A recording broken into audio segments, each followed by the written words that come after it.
রাতের অন্ধকারে গ্রামে ঢুকে সাধারণ গ্রামবাসীদের উপর নির্বিবাদে লাঠিচার্জ ও মারধরের অভিযোগ উঠল সিভিক ভলান্টিয়ারদের বিরুদ্ধে। একই সঙ্গে ওই ঘটনার পর নিখোঁজ এক ব্যক্তির ঝুলন্ত মৃতদেহ উদ্ধারকে কেন্দ্র করে তীব্র চাঞ্চল্য ছড়ালো বাঁকুড়ার পাত্রসার থানা এলাকার বালশি ২ নম্বর গ্রাম পঞ্চায়েতের মোচকুড়ি গ্রামে।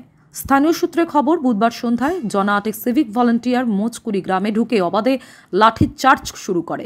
তাদের আক্রমণের হাত থেকে মহিলারাও বাদ যাননি বলে অভিযোগ। একদিকে মারধরের পাশাপাশি বাড়ি ছাড়াও কাজ বন্ধ করে দেওয়ার হুমকি দিতে থাকে। এই ঘটনা চলাকালীন আতঙ্কিত গ্রামবাসী সদানন্দ বাগদি বাড়ি ছেড়ে পালিয়ে যান। পরিবারের লোকেরা রাতে অনেক খোঁজাখুঁজির পরও তার সন্ধান মেলেনি। পরে বৃহস্পতিবার সকালে গ্রামের একটি পুকুর পাড়ের কাছে ঝুলন্ত মৃতদেহ উদ্ধার হয়। ঘটনার খবর পেয়ে গ্রামে পুলিশ গেলে ব্যাপক উত্তেজনা ছড়ায়। মৃতদেহ আটকে রেখে পুলিশকে ঘিরে বিক্ষোভ দেখাতে থাকেন উত্তেজিত জনতা। তাদের অভিযোগ, আত্মহত্যা নয়, ওই সিভিক ভলান্টিয়াররাই খুন করে গাছে ঝুলিয়ে দিয়েছে। অভিযুক্ত সিভিক ভলান্টিয়ারদের দৃষ্টান্তমূলক শাস্তির দাবিতে তারা সরব হন। মৃতের ছেলে বৌমা অপর্ণা বাগদিরা সিভিক ভলান্টিয়াররা বাড়িতে ঢুকে ব্যাপক মারধর চালিয়েছিল বলে অভিযোগ তোলেন। ওরাই আমাদের বাবাকে খুন করেছে বলে অভিযোগ আনা হয়।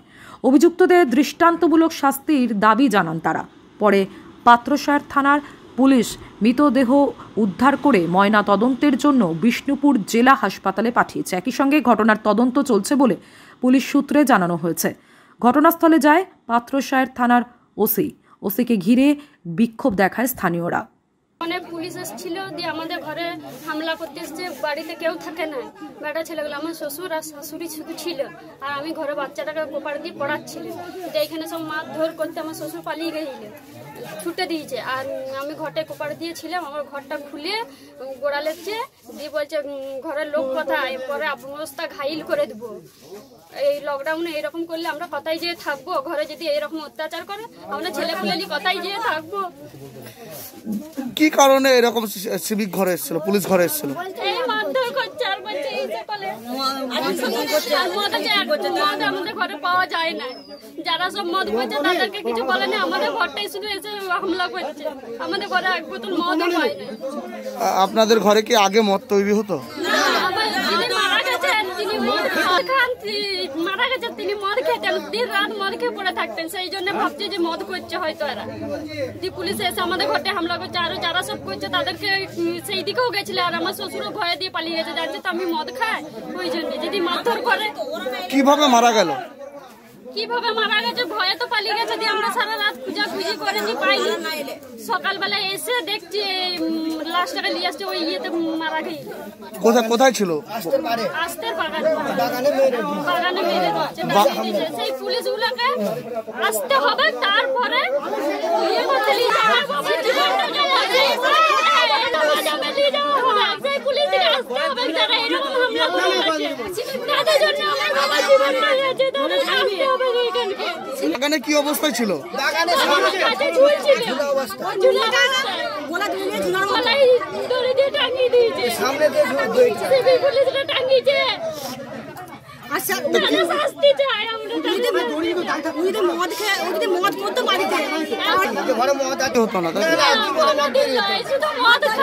কিন্তু কি কারণে পুলিশ এরকম হামলা করেছে কিছু বুঝতে পারছেন? আমরা জানি না, হঠাৎ আমাদের ঘরকে চলে এসেছে। সব বসে জিনিস ঠেঙে টুঙে আমার ছেলেটা নিয়ে আমি ঘরে পড়াচ্ছিলাম।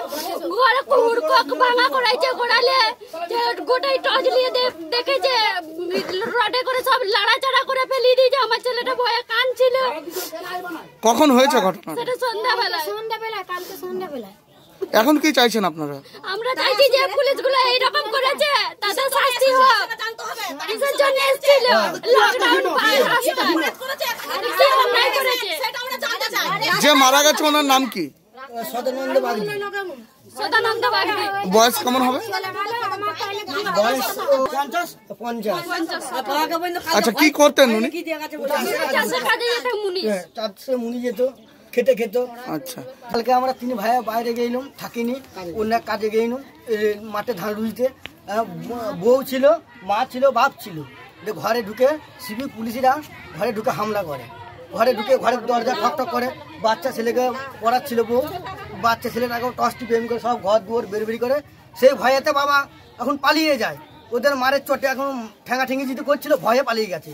বড় বড় রড ছিল, শাবল ছিল, যে সে ভয় দেখাচ্ছিল। সারা রাত নিখোঁজ, আমরা খুঁজাখুঁজি করি। তারপরের দিনে তার গতকাল লাশ পাওয়া যায় একটা পুকুরে পারে, লাশটা ঝুলছে। কতকাল না আজকে আজকে আজকে আজকে লাশটা পাচ্ছি যে পুকুরে পারে টাঙানো অবস্থায় তার আইস ঝুলছে। কি কারণে পুলিশ ঘরে এসেছিল সেটা তো বলতে পারছি না আমরা, সেটা আমরা বলতে সিভিক ছিল, সিভিক গুলো এসে এমনি করছে। মান্টি নাকি নাম সে ছিল, মান্টি তারা ছিল, ছেড়ে ঘরে বলে গেছে এরপরে যদি দেখি আবার তোমাদেরকে মারধর করবো। ঘরে কিছুই পাইনি, প্রমাণ নাই, মদ নাই, যে কোনো গোপনীয় মাল আছে ঘরে কিচ্ছু নাই।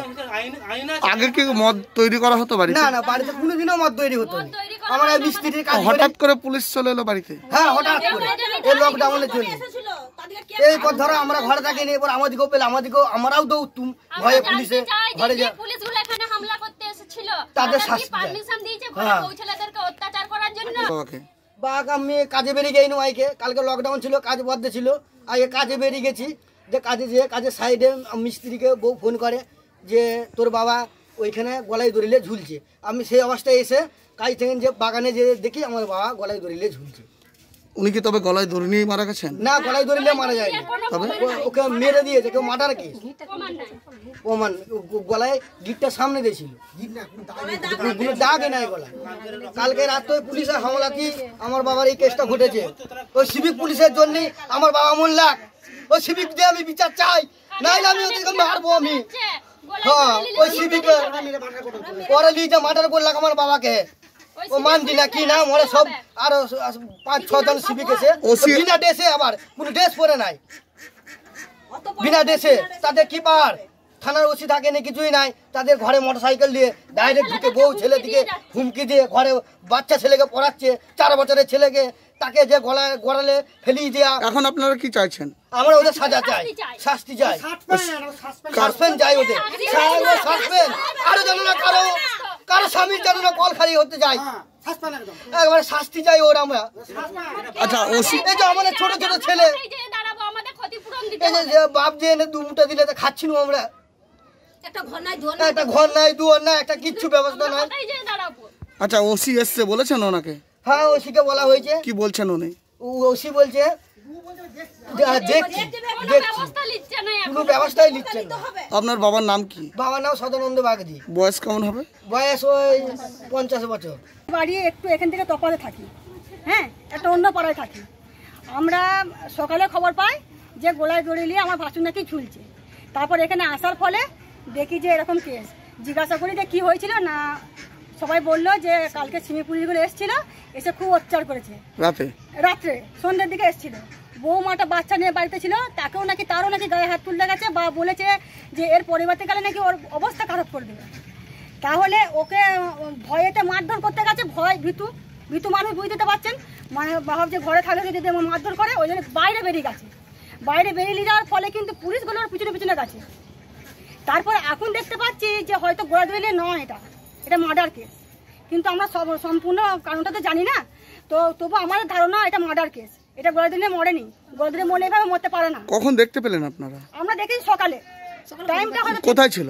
ওই আস্তের পর বাগান বলে ওইখানে, মানে এখান থেকে একটু দূরে, একটু তফাতে। আর ওকে অভিযোগ করা হচ্ছে যে পুলিশ এসেছিল কি কারণে, না মাল করে, বাড়িতে মদ করে। কিন্তু মদ ওরা করে না। আর যদি মদ ওরা করতো তাহলে কোনো বাড়ি থাকতো না। ওর এখন ছোট ছোট বাচ্চা আছে, তাদের ওর ভরসা। আর আমার ওই যা আছে, ও কিছুই করতে পারে না, কিছু জানে না। আজকে ওর কি হবে? দুটো ছেলে আছে, ওকে তো মানে ভয় ডর খাইয়ে মার্ডার করে দিল, তাহলে ওর কি হবে? আর দুটো বাচ্চা, তাদের কি হবে? আর ও যদি মদ করতো তাহলে গ্রামের লোক জানতো, তা তো আপনারা দেখতে পারেন ইনকোয়ারি করে। ও মদ করতো না, মদ করলে ওর বাড়ি ঘর দোর ভাড়া থাকতো, ওর নিজের একটা ইয়ে থাকতো। ও মাঠে চাষে কাজ করে আর খায়, আর নিজে মদ খেয়ে পড়ে থাকে। এইটুকু সত্যি যে ও নিজে মাল খায়, কিন্তু মদ বাড়িতে করে না। ওদের খেতে খাওয়া সংসার। আর এর মধ্যে ওই পুলিশরা লকডাউনের মধ্যে এসে এভাবে অত্যাচার করছে, বাড়িতে মানুষ কিভাবে থাকতে পারে বলুন? তাহলে মানছি করোনার জন্য সবাইকে বাড়িতে থাকতে হচ্ছে, হ্যাঁ, আমরাও মানছি রোগের ভয় সবাইকারই আছে, মৃত্যুর ভয় সবাইকারই আছে। তাহলে বাড়িতে না থেকে কোথায় থাকবে? বাড়িতে ঢুকে ওদেরকে হামলা করার অর্ডার কে দিয়েছে ওদেরকে? আমরা এটা প্রতিবাদ চাই, অবশ্যই চাই। এভাবে আজকে আমাদের হচ্ছে, আরো হয়তো অন্য দেশে হচ্ছে, হ্যাঁ, কিন্তু মানুষের জীবন নিয়ে এটা প্রশ্ন। একটা মানুষের জীবন চলে গেল, একটা সংসার ভেসে গেল, এর বিচার চাই। ওদের কি হবে? ওদের কি হবে বলুন? আজ যদি ওরা যদি কোনো অর্ডার নিয়ে আসতো, কোনো প্রমাণ নিয়ে আসতো, সেখানে পরে যে মদ করছে কি প্রমাণ পেয়েছে? ওরা মদের বোতল পেয়েছে, দাম পেয়েছে, মদের খদ্দের পেয়েছে, ওরা সেটা বলুক তাহলে। হ্যাঁ, কি পেয়েছে? মদের কিছু পেন, ও নিজেই মদ খেয়ে টুনটুনে ভয় বেরিয়ে গেছে। আজকে ও বলে ভয়ে বেরিয়ে গেছে। আর যদি ভালো মানুষ হতো ভয় বেরোতো না, মদের ঝোঁকে বেরিয়ে পালিয়ে গেছে। এবার সেখানে যেহেতু এখন দেখছি ও তো মার্ডার কেস পুরো, ও তো নিজে করে দিলে মরেনি, কারণ যে নুঙ্গিটা দিয়ে দিয়েছে, নুঙ্গিটা খুলে নুঙ্গির রক্ত ভর্তি, কান থেকে রক্ত বেরোচ্ছে, কিন্তু গলায় কোনো দাগ নেই। গলায় কোনো দাগ নেই, মানে ফাঁস নিয়েছে, গলায় কোনো দাগ নেই, কোনো দাগ নেই গলায়। আর পুলিশের কি এত, ওদের কি এত ইয়ে যে মানে অন ডিউটি পুলিশের পোশাক নেই গায়েতে, সাদা পোশাকে এসে বাড়িতে হামলা করা। কতজন এসেছিল? 6 জন এসেছিল। এদিকে পুলিশের কর্তব্য, পুলিশের কর্তব্য কি মানুষকে নিরাপত্তা দিয়া, মানুষের পুরো অত্যাচার করা নয় এভাবে। আজ লকডাউনের মধ্যে যদি কেউ বাইরে বেরিয়ে থাকে, তাকে দুঘা দিয়ে বাইরে এখন থাকার দরকার আছে, সেখানে বলতে পারেন, কিন্তু ওটা বাড়িতে আছে, ওটা বাইরে কোথাও নেই। কোনো বল খেলার মাঠে আড্ডাও মারছে না, কোনো গায়েতে বাইরে যেয়ে ফিস্টি আড্ডা করছে না, বাড়িতে আছে। বাড়িতে এসে এভাবে এটা কি? এখন কি চাইছেন আপনারা? আমরা চাই ওর ক্ষতিপূরণ চাই। ওর তো সংসার আছে, বাচ্চা ছেলে আছে, আর ওই তো পরিবার, ওই পরিবারের কোনো ক্ষমতা নেই যে একটু রাজগার করে মুখে দুমুটো দিবে। ওর সংসার, ওর দায়িত্ব নিতে হবে, আর ওর ক্ষতিপূরণ দিতে হবে, আর ওদের শাস্তি চাই। ঠিক আছে? আচ্ছা, আপনার নাম? যারা এসেছিল তাদেরকে বলতে হবে কিছু। বাঁকুড়া থেকে দেবব্রত মণ্ডলের রিপোর্ট, এসিএন লাইভ নিউজ।